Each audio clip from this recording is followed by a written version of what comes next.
Hello, I'm Luca Monzo. I'm a cardiologist specialized in heart failure and a clinical researcher in Nancy, France.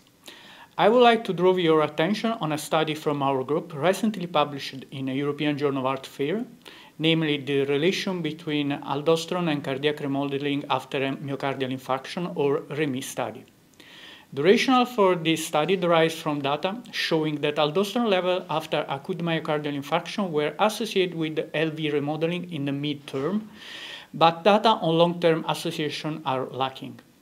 Moreover, whether aldosterone levels are still associated with the remodeling in the era of systematic use of RAS inhibitors following MI is still uncertain. The REMI study was a prospective single-center core study designed to determine whether aldosterone level was predictive of cardiac remodeling in the mid and long term after an acute myocardial infarction. As you can see in Figure 1, 119 patients successfully treated by primary PCI for a first acute ST elevation myocardial infarction were prospectively included and underwent after 2 to 4 days from an index event to blood sampling to evaluate aldosterone level and echocardiography and CMR. At mid-term follow-up, CMR and echocardiography were repeated to intercept LV remodeling, and echocardiography was also repeated in a subgroup of 80 patients after a mean period of 7 years. The primary outcome was defined as a change in LV and diastolic volume more than 50% from baseline to 6 months follow-up. As secondary outcome, we defined a change in LV and diastolic volume more than 50% from baseline to long-term visit, and we also explored changes in LV and systolic volume at mid and long-term follow-up.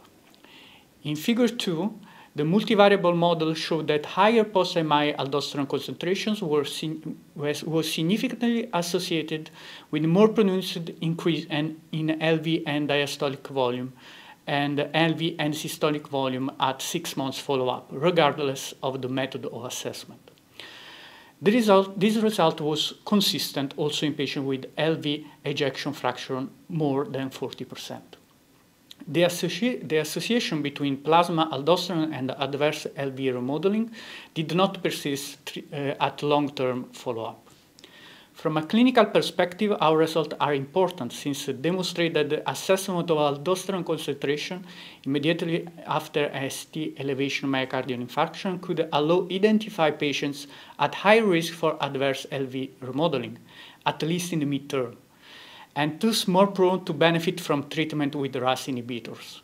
Moreover, we provided further evidence and biological plausibility for the extended use of MRA in patients with ST elevation myocardial infarction, irrespective of the presence of heart failure or LV dysfunction, as also previously tested in the Albatros and Reminder trials. Thank you for listening.